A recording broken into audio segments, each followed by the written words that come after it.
lo que pasó en la segunda audiencia pública, en la que se trató la regulación de los fenómenos anómalos no identificados? ¿Qué se discutió?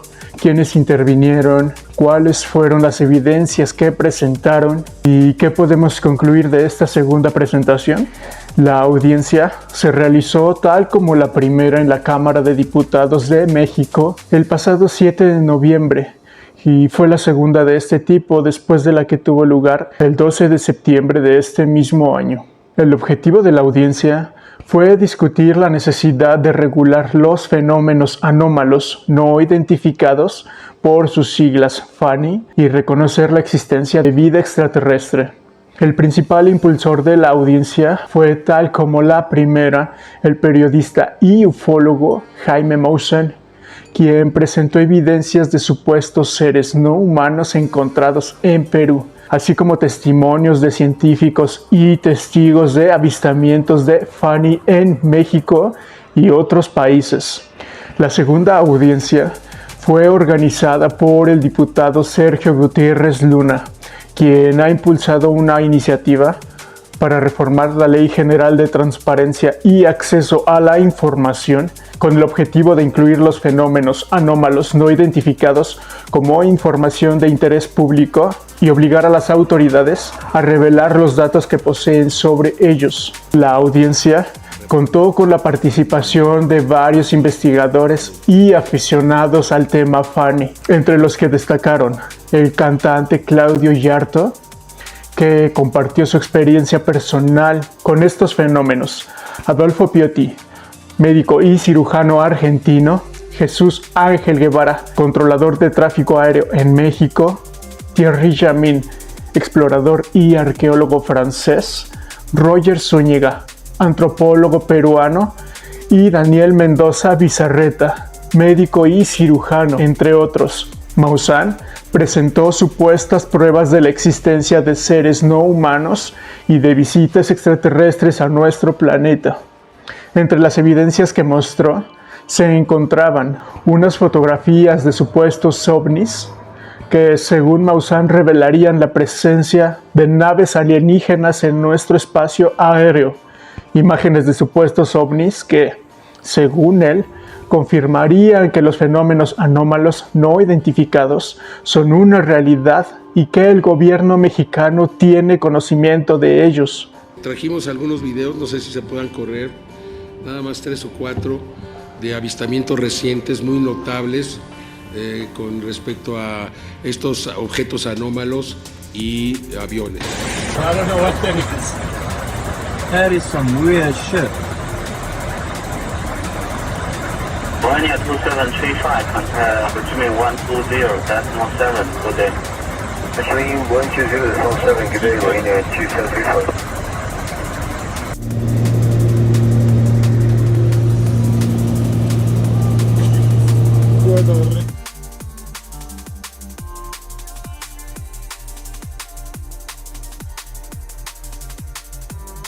Maussan defendió la necesidad de que el gobierno mexicano desclasifique la información que tiene sobre estos FANI identificados y que se reconozca su existencia como una realidad. Hablemos más sobre los invitados, quiénes son y qué argumentos presentaron. Jesús Ángel Guevara, controlador de tráfico aéreo en México, compartió audios de algunos pilotos que reportaron haber visto bolas de fuego, destellos y objetos que realizaban maniobras extraordinarias en el espacio aéreo mexicano. Según Guevara, estos fenómenos son vistos por los pilotos, pero no son detectados por los radares y se han incrementado exponencialmente en el último año. Hoy en día está sucediendo un fenómeno inusual en los cielos de nuestro país.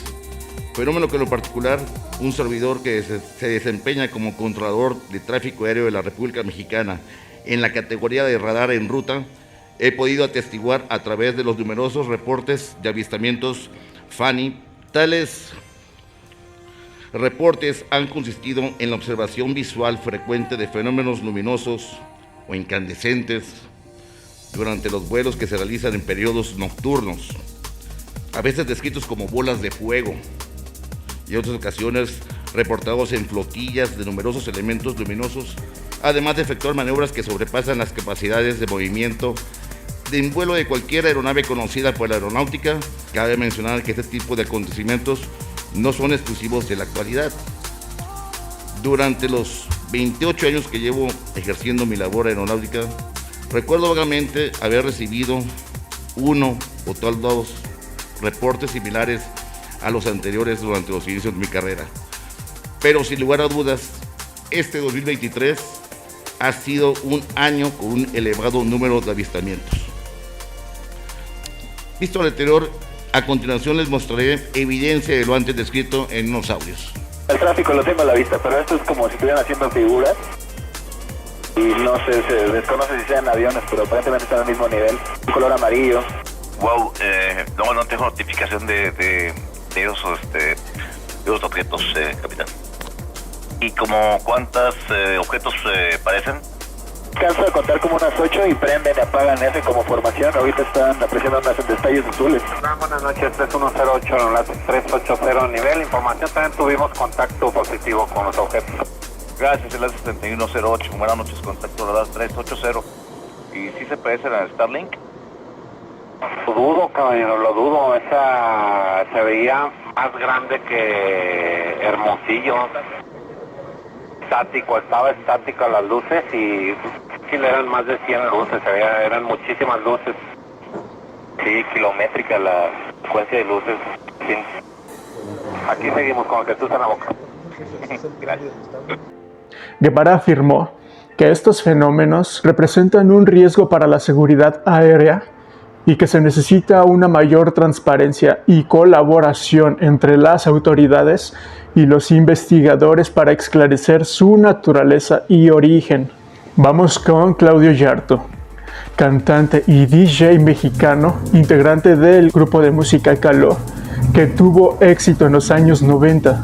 En la audiencia, Yarto compartió su experiencia personal con los ovnis y afirmó que desde 1984 ha tenido muchos avistamientos de ovnis, objetos con formas variadas como platillos y cilindros, y que los observa pasar desde la ventana de su casa todos los días. Muchas gracias, padrino Maussan. Me le vine a meter aquí a su conferencia. Yo no soy científico. He tenido la suerte, ¿verdad? Desde 1984 tuve muchísimos avistamientos. Hoy he tenido, gracias a la tecnología, la oportunidad de grabar muchísimos eventos que pasan. Me ha tocado de todo: estelas, cilindros, platillo, de todo tipo. Y los señores parece que nada más están esperando a que nosotros nos destruyamos para que se acabe esta raza y recuperen lo demás. ¿Por qué? Seguimos contaminando el planeta. También afirmó que cree que los extraterrestres tienen un mensaje para la humanidad. Pasamos con Thierry Jamin, explorador y arqueólogo francés, que mostró imágenes y videos de lo que él considera seres no humanos hallados en una ciudadela en la selva de Perú. Según Jamin, estos hallazgos podrían cambiar la historia de la humanidad y demostrar que hubo contacto entre civilizaciones antiguas y visitantes extraterrestres. En octubre de 2016 fuimos contactados por un periodista peruano que había recuperado extraños objetos biológicos momificados. Nos contó que uno de sus amigos, el famoso Mario, había encontrado cerca de un sitio funerario al norte de Nazca un extraño complejo arqueológico subterráneo compuesto de galerías y socavones en varios niveles y en muy mal estado de conservación. Y en este mismo sitio entonces había encontrado varios restos en varios sectores. Hemos decidido de investigar este caso con dos objetivos principales. Primero, difundir la información para que nadie pueda ocultarla. Y segundo, investigar el caso y determinar si estas momias eran auténticas o falsas en el marco de un tráfico o de una estafa moderna. He empezado a investigar varios elementos biológicos, cabezas cortadas y de manos grandes, de 3 dedos y 6 falanges. de tipos humanoide reptiliano. Yamin afirmó que ha enfrentado muchas dificultades y amenazas para realizar sus investigaciones y que necesita el apoyo de la comunidad internacional para proteger y estudiar este sitio arqueológico. Roger Zúñiga, antropólogo peruano, afirmó que estas momias son evidencia de que hubo una raza híbrida entre humanos y extraterrestres en el pasado, seres ovovivíparos que estaban en proceso de reproducción al encontrar huevos con embriones en el interior. Nosotros recibimos el día 1 de agosto del 2019, ¿no? 4 cuerpos. A partir de esta época empezamos nosotros a realizar las primeras investigaciones. Nos dimos cuenta de que el cuerpo era queratinizado, ¿no? Como de los reptiles. Nos dimos cuenta que la cabeza igualmente alargada, como ustedes habrán visto, no tiene pabellón auricular, no tiene cabellera, ¿no? Los ojos son demasiadamente grandes para la cara, el tabique nasal pequeño, una boca pequeña, ¿no? Y luego toda la estructura del cuerpo completamente escuálido, con que terminan en 4 extremidades con 3 dedos, ¿no? En cada extremidad. Igualmente, recurrimos a otro espécimen llamado Luisa. Este espécimen se caracteriza, ¿por qué? Por tener, ¿no? Huevos, a diferencia de los demás.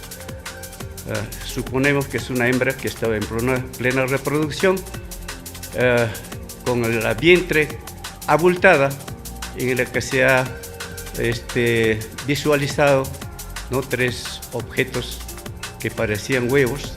Ahí pueden ver ustedes la imagen frontal de los huevos y también de la imagen lateral, diremos, ¿no? Bien, ahí pueden ver ustedes incluso una especie de una fibra o no sé, estomacal que sostiene los huevos, ¿no? Pase la imagen. Ahí podemos nosotros observar claramente una lectura tomográfica, y cuando se hizo el corte tomográfico se ha encontrado en los huevos embriones. Pueden ustedes ver en esas figuras, ¿no? Embriones. Es decir, estaba en pleno proceso de reproducción al momento, ¿no? De su muerte. Seres a los que se les encontró una placa metálica en el pecho que supone sea un dispositivo de localización. El artefacto que tienen estos seres en el pecho, ¿no? Tienen un conjunto de filamentos internos, son dos láminas paralelas, ¿no? Más o menos de un espesor de 3 milímetros. El interior es vacío, y en el interior precisamente hay una serie de ¿qué le digo? Una especie de circuitos que nos hace parecer de que era un artefacto muy especial. Yo le pregunté al analista de este mineral y decía, ¿para qué servía este artefacto? Me dijo, mínimamente, ¿no? Para localización, si no es de comunicación. Y que se necesita una investigación científica seria y rigurosa para confirmar su origen y su historia. Vamos con lo que presentó Adolfo Piotti. Él es un médico y cirujano argentino, fundador de la especialidad de antropología física médica, que se dedica a estudiar la evolución humana. Piotti afirmó que estos seres no son del pasado ni del presente, sino del futuro, y que son descendientes evolutivos de los humanos. El resultado final numérico que me da es que no son individuos del pasado ni del presente, sino son del futuro. Entonces, quiere decir que estos dos seres, María y estos seres de 60 centímetros de altura, deberían haber existido en el futuro y no en el pasado, hace 1000 años o 1700 años de diferencia. Para llegar a esta conclusión, se basó en una teoría propia llamada la teoría del guardián, que se opone totalmente a la teoría de la evolución de Darwin. Los resultados de estos seres me daban perfectamente que yo agregaba un escalón más a la escala evolutiva del hombre. Lo comparé también con una teoría de la evolución que yo hice opuesta a la de Darwin y que le llamé la teoría del guardián en el año 1980. Entonces me dieron los mismos resultados. Viotti dijo que los seres no humanos son el eslabón de una nueva especie que va evolucionando a una nueva forma más simple y pequeña, pero con un mayor crecimiento y desarrollo cerebral. Estos seres bajitos, como yo les llamo, llegan a tener el cuerpo que ya no les sirve más para sobrevivir. Un cuerpo que es inútil. No pueden caminar, no pueden tomar las cosas con la mano. Entonces, frente al mundo, si el cuerpo no les sirve, están en extinciones también. Pero ¿qué es lo que hacen? Desarrollan el cerebro mucho más para manejar todo con el cerebro. O sea, estos seres, a pesar de ser pequeños, ¿tienen proporcionalmente un cerebro más grande que nosotros? En proporción tienen un cerebro mucho más grande que nosotros con respecto a nuestro cuerpo. Cuando más chico el cuerpo de ellos, se les va agrandando más el cerebro, o sea que se potencia mucho más. Cerebral. Por último, vemos lo que presentó Daniel Mendoza Bizarreta. Médico y cirujano, presentó estudios radiológicos de seres de especies no conocidas con una antigüedad, aseguró, de 1700 años. Seres que también afirmó contienen dentro objetos radioopacos ovoides y una placa metálica también radioopaca. Esta es una vista panorámica de un espécimen en cuerpo entero, la radiografía de Luisa, bautizada por sus descubridores. Aquí podemos ver la cabeza, el tronco, que está prácticamente unido con el abdomen y la pelvis. Es un segmento anatómico tóraco abdomino pelviano, y el segmento del cuello, el hombro y las extremidades superiores. En el segmento tóraco abdomino pelviano podemos ver las costillas, que son horizontalizadas, que parten de la columna, y todo este segmento anatómico tiene el aspecto de un tonel, porque las costillas están horizontalizadas desde arriba hacia la parte inferior, y en la parte superior, en el pecho, podemos ver ese artefacto metálico, una barra, y a los costados unos discos. Continuamos con el codo, que está unido directamente con otro hueso. Al parecer viene a ser el radio, y no hay cúbito, solamente hay un hueso. En los miembros inferiores solamente hay un hueso también, que el homólogo corresponde a la tibia, no hay peroné. En el pie solamente 3 dedos.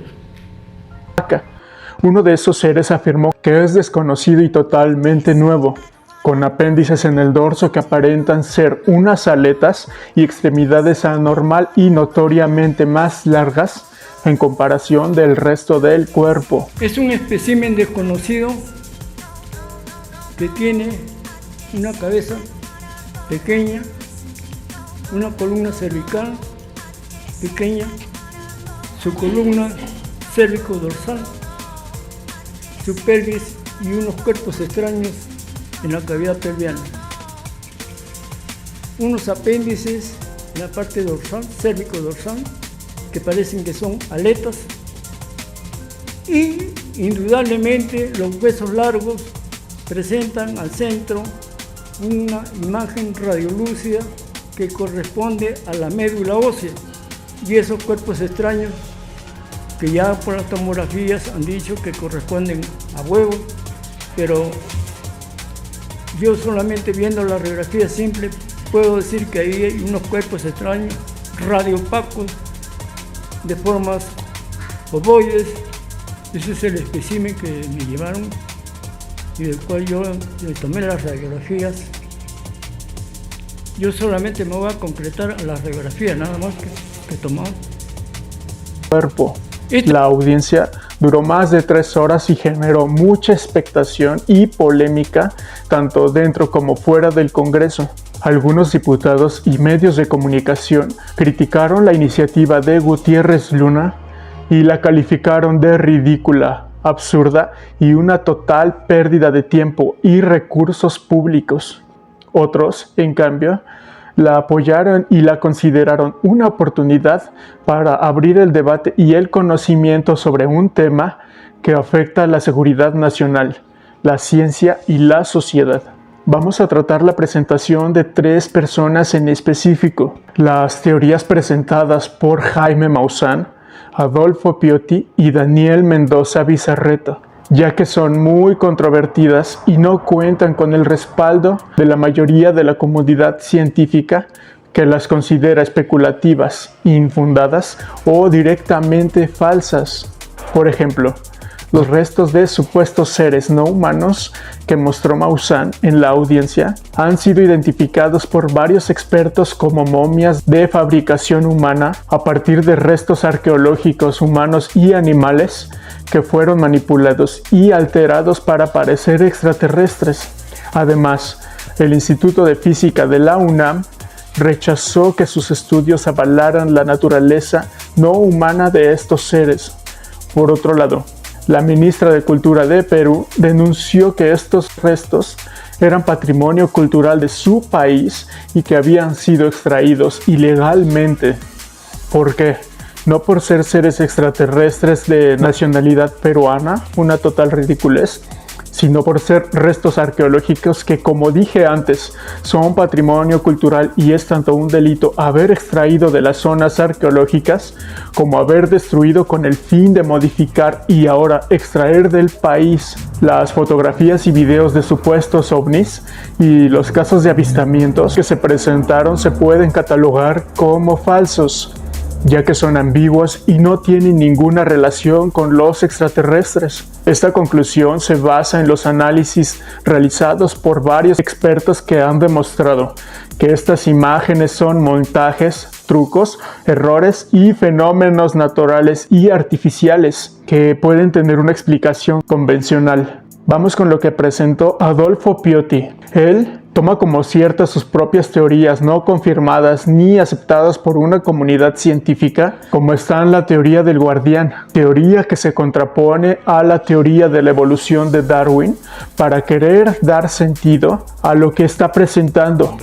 Lo comparé también con una teoría de la evolución que yo hice opuesta a la de Darwin y que le llamé la teoría del guardián en el año 1980, entonces me dieron los mismos resultados. Fue una presentación ambigua y que se contradice a sí misma. Él afirma que todo aquel que no se respalda con un método científico es alguien sumamente dañino. Usted me comentó la primera vez que hablé con usted, quien dijera que estos cuerpos eran armados, era un criminal. Sí, bueno, lo que yo le dije fue lo siguiente. La persona que critica sin tener un método científico y sin tener un poco de conocimiento como para oponer otro conocimiento y crear más ciencia en base a la crítica del método que uno presenta, es una persona que es sumamente dañina, porque no solo no tiene conocimiento, sino que evita que los pueblos crezcan y conozcan. Y afirma lo siguiente. Siempre quiero aclarar que yo partí la investigación mía estrictamente desde el método científico aplicado a la ciencia médica. O sea, el método científico en donde yo no tengo ninguna chance de variar los resultados que me da, que son resultados puramente matemáticos y no son subjetivos ni que me gusten o no me gusten, simplemente me tengo que acatar al método científico. Pero aquí también nos dice lo siguiente. El método científico no me puede contestar, por lo tanto yo tampoco puedo hacerlo. ¿Por qué aparecen en el pasado y no tienen que aparecer en el futuro? cuando la especie humana nuestra actual esté desapareciendo.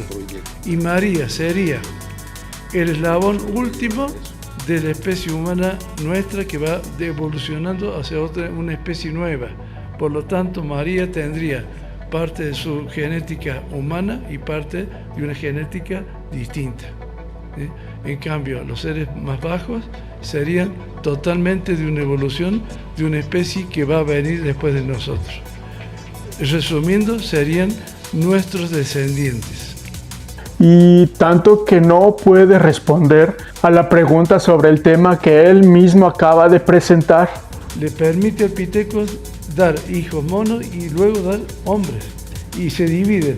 Y llegan a la actualidad y el hombre es hombre y el mono es el mono que conocemos nosotros actualmente. Y luego están estos seres que seremos nosotros en 3 millones de años. No sé. Ahí yo no puedo contestar porque el método científico no me permite. Ella está manejando seres a lo cuántico que se pasan como un juego el espacio y el tiempo. Y así sigue su presentación. Revisamos ahora la presentación de placas de rayos X de Mendoza Bizarreta. Él afirma que contienen dentro objetos radioopacos ovoides y una placa metálica también radioopaca. Y unos cuerpos extraños en la cavidad pelviana, que ya por las tomografías han dicho que corresponden a huevos, pero yo solamente viendo la radiografía simple puedo decir que ahí hay unos cuerpos extraños radioopacos de formas ovoides. Yo solamente me voy a concretar a la radiografía, nada más que tomar. Esta es una vista panorámica de un espécimen en cuerpo entero. Y en la parte superior, en el pecho, podemos ver ese artefacto metálico, una barra y a los costados unos discos. Estas son las radiografías. Vamos a explicar rápidamente la manera de interpretar una radiografía para entender lo que está pasando. Los objetos y líneas radioopacas o blancas son las que más se van a ver en las radiografías. Cuanto más densa es la materia, más blanca, se dice más radioopaca es la imagen. El color blanco en una radiografía sugiere que la densidad de la materia no deja pasar la radiación. Por el contrario, el color negro indica que los rayos X no han sido atenuados y han podido atravesar en su totalidad la materia. Para este caso decimos que es radiotransparente o radiolúcida. Entonces, siguiendo esas escalas, toda la zona en color negro es radiolúcida y no hay materia o tejido de nuestro interés. El color gris, o el siguiente que apenas se puede ver, es el material menos denso, lo que se presentaría como tejido o un material con esa misma densidad. El siguiente en la escala es el hueso, compuesto de calcio, pero con porosidad, así que es un material el cual puede tener una visibilidad mayor, más blanca, pero no blanco total. Y por último, los objetos ovoides y la placa se ven totalmente blancos, diríamos radioopacos, lo que significa que no dejan cruzar ni absorben de ninguna manera los rayos X, por lo cual solo pueden ser de materiales como metales, piedra, algún elemento cerámico o una resina muy dura, lo que por un lado justifica la placa del tórax, que hasta ahora se ha presentado que es una placa metálica. Pero, ¿y los presuntos huevos?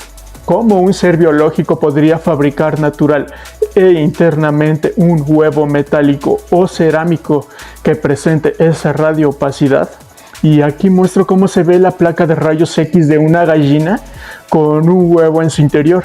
Así que, ¿cómo es posible? Por último, y esta es una conclusión que compete a todos los científicos e investigadores que se presentaron, esta opinión está totalmente basada en la biología, la química de los elementos y sobre todo en la lógica.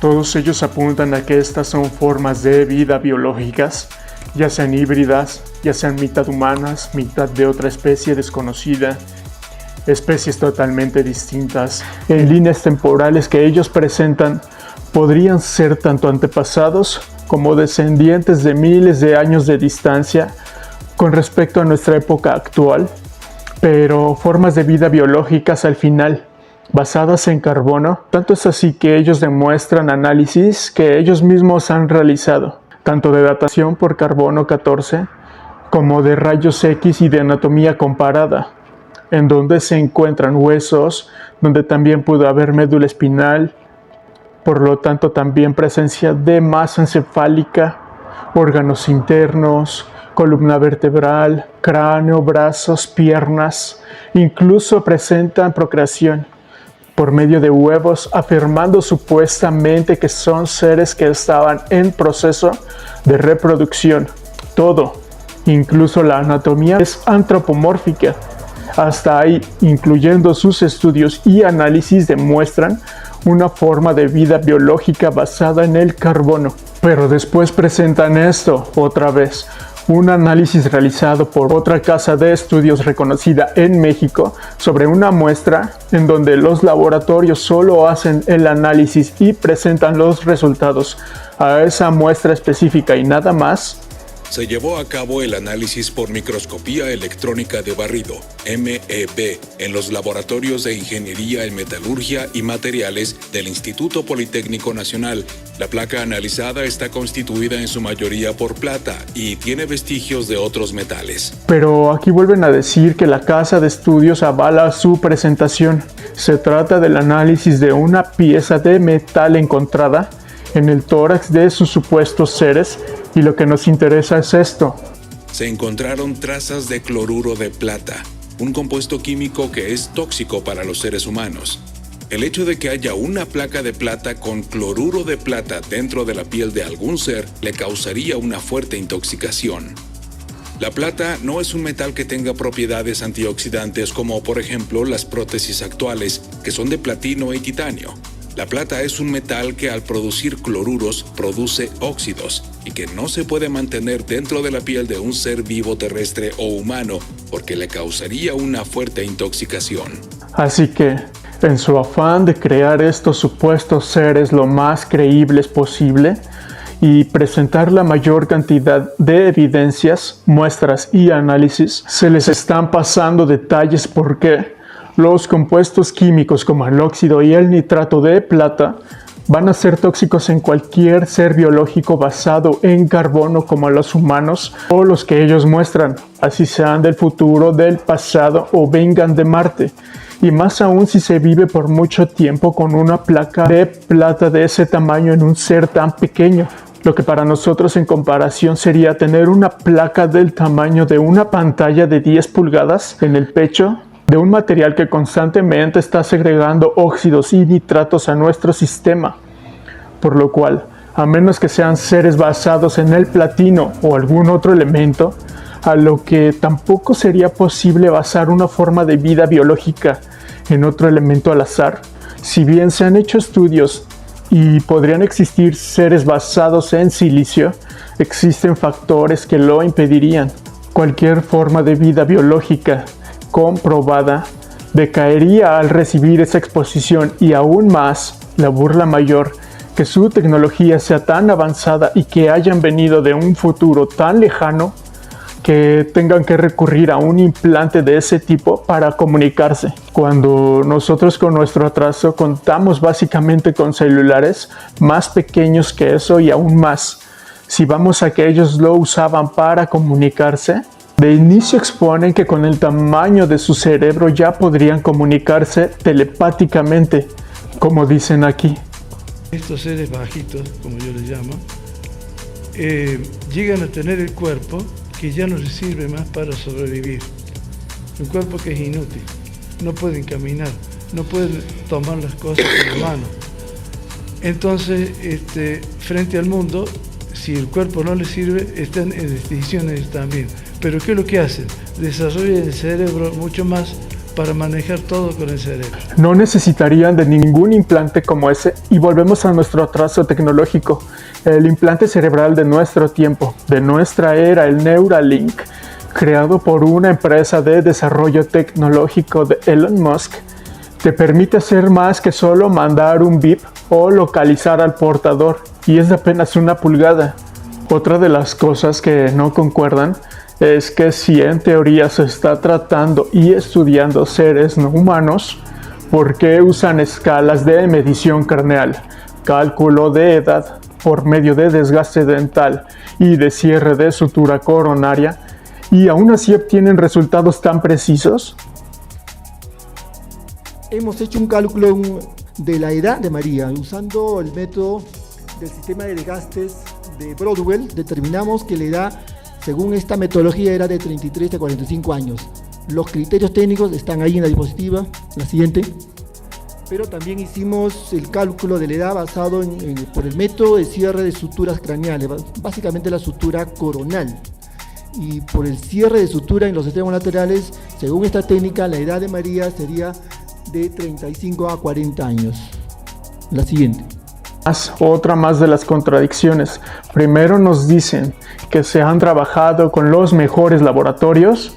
Para mí, una de las pruebas definitivas son los resultados de ADN que hemos hecho contigo, con los amigos de Gaia, que han confirmado que no son humanos. Y creo que hemos utilizado el profesionalismo de los laboratorios más capo del mundo, y sus conclusiones son muy claras. Y luego nos dicen esto. Se requiere un equipo multidisciplinario y un presupuesto significativo. Todavía en muchos países, incluyendo el mío, Perú, con la tecnología atrasada que manejamos, si a la unidad científica de la Fiscalía de la Nación le alcanzáramos un fragmento fosilizado de un dinosaurio, nos reportarían que hallaron piedra. Así estamos. Pues así es como se vuelve más contradictorio mientras más avanza su presentación. Vamos a tratar ahora esta parte, la conferencia en sí. El diputado, al parecer, lo que está haciendo, y esto tratando de entender lo que está pasando con todo esto, de llevar este tema al Congreso, es que no existe en México lo que puede suceder en Estados Unidos o España, por ejemplo, que cuando ocurre un fenómeno de tipo desconocido, lo primero es clasificarlo y ocultar el hecho. ¿Para qué? Podría ser para no alarmar a la gente, para estudiar ciertos fenómenos sin el hostigamiento de algún medio, y al parecer lo que se está tratando es que, así como lo que se hace para cualquier otro asunto, llámese presupuesto, llámese las actividades que cada uno de los poderes ejerce, y entre otros, se ejerza la transparencia, que todos los habitantes podamos tener acceso a esa información, que sea de carácter público y no pasen por ese tipo de clasificación que se les da en otros países. Pero una observación, y aquí es donde se vuelve delicado el tema. Existe una comunidad científica, una comunidad de físicos, astrónomos, biólogos, etcétera, que perfectamente podrían dar cátedra sobre si esto es real o no, incluso si esto es posible o no. Porque, ojito a esto, el día de mañana se podría presentar una nueva iniciativa. Todo esto es una suposición, una iniciativa sobre fenómenos paranormales no identificados. Bauticémosla FEPANI. Todo esto es sarcasmo, pero a lo Nostradamus, en donde como invitados se presenten la familia Warren, el elenco de algún dudoso programa de televisión local, y por ahí me falta algún investigador de hechos sobrenaturales que sea el que impulse todo esto. Y como evidencia contundente presenten a la muñeca Annabelle, unas brujas y unas bolas de fuego de la sierra que saltan de cerro en cerro. Y entonces esto se salió de... La existencia de vida extraterrestre es una de las preguntas más fascinantes y antiguas de la humanidad. Los científicos han explorado esta posibilidad desde diferentes perspectivas, como la astrobiología, la astrofísica, la química, la biología y la sociología. Aunque no hay una respuesta definitiva ni una evidencia irrefutable, la mayoría de los científicos coinciden en que es muy probable que haya vida fuera de la Tierra, dada la inmensidad y la diversidad del universo. Sin embargo, la vida extraterrestre puede tener muchas formas y grados de complejidad, desde microorganismos hasta civilizaciones inteligentes. Los científicos han buscado indicios de vida en nuestro sistema solar y en otros planetas usando telescopios, sondas espaciales y proyectos de radioastronomía. También han estudiado las condiciones necesarias para que la vida surja y se mantenga, como la presencia de agua líquida, una atmósfera estable, una fuente de energía y una química orgánica. Además, han reflexionado sobre las implicaciones sociales, éticas y culturales de un posible contacto con otras especies. La vida extraterrestre en el universo es una posibilidad real y probable, pero no hay ninguna evidencia concluyente ni ningún contacto confirmado con otras formas de vida fuera de la Tierra. Esta conclusión se basa en los avances científicos en el campo de la astrobiología, la astrofísica y la radioastronomía, y en la ausencia de pruebas irrefutables e indiscutibles de la existencia de vida extraterrestre. Si bien se han encontrado rastros de vida en otros planetas, específicamente solo microorganismos, no se ha encontrado nada que pueda sostener la teoría de vida extraterrestre visitándonos, mucho menos vida inteligente visitándonos. En conclusión, no hay ninguna evidencia sólida que respalde las teorías presentadas por Jaime Maussan o alguna de las personas que lo acompañan, y por lo cual estas deben ser tomadas con mucha precaución.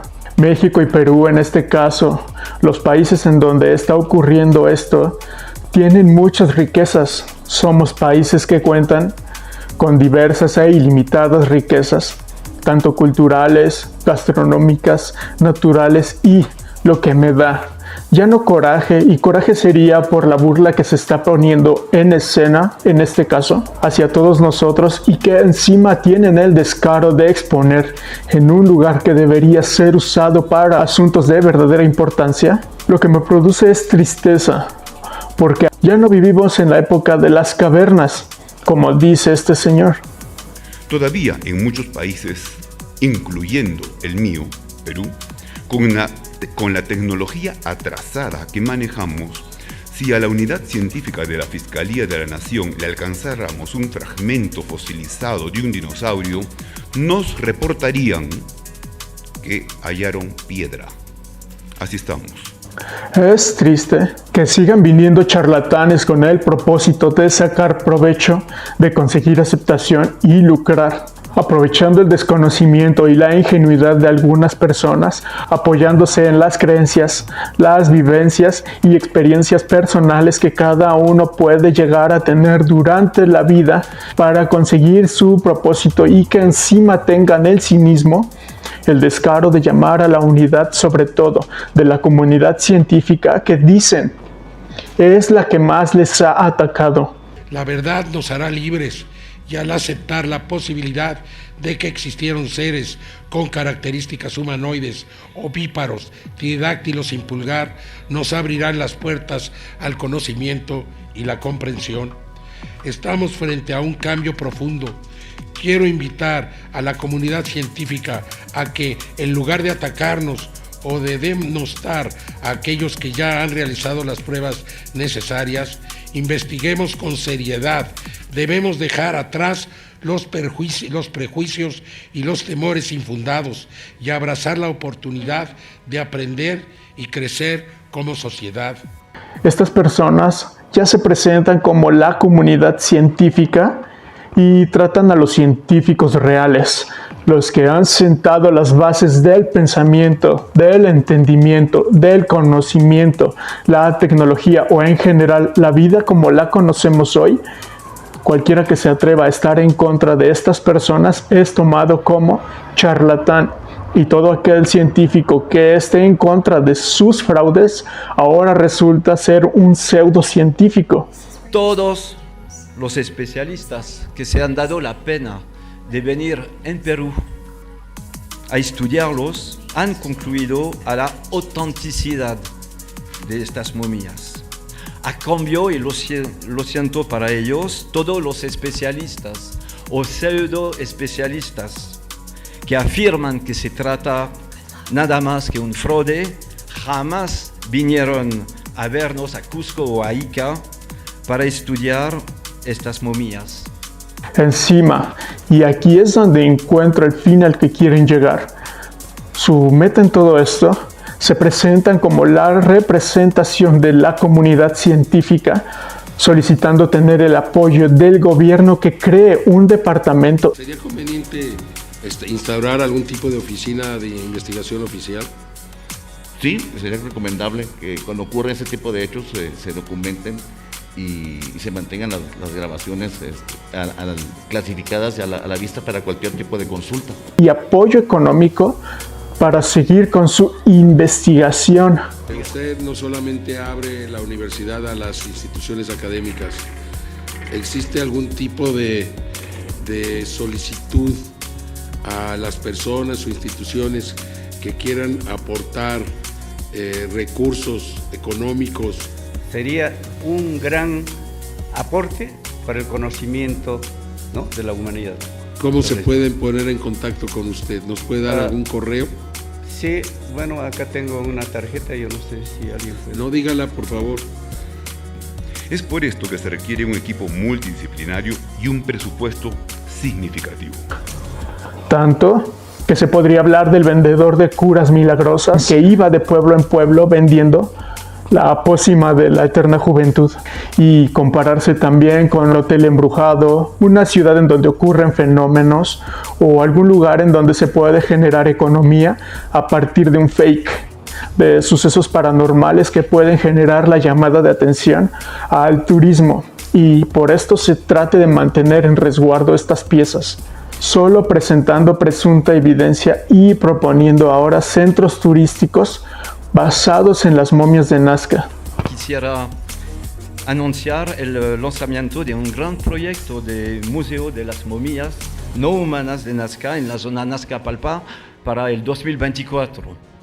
Estaremos, mi equipo y yo, en la zona Nazca para encontrar los responsables locales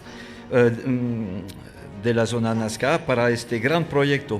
Por eso se necesita del apoyo de la población, de los responsables políticos locales y regionales y de una buena colaboración con el Ministerio de Cultura, sin el cual no podemos hacer nada. Creo que este proyecto podría contribuir al desarrollo turístico de Nazca y Palpa. ¿Qué te ha parecido esta audiencia? ¿Te ha parecido alguna de las evidencias presentadas? ¿Crees que hay vida más allá de la Tierra? ¿Qué opinas de la propuesta de regular los fenómenos anómalos no identificados? ¿Crees que esto es real o solo están buscando generar turismo a partir de un fake? Déjame tus comentarios y comparte este video con tus amigos. Si te gustó el video, dale un like y suscríbete a nuestro canal. Invita a tus amigos también a que se suscriban. Eso nos ayudaría muchísimo para seguir creando contenido. Gracias.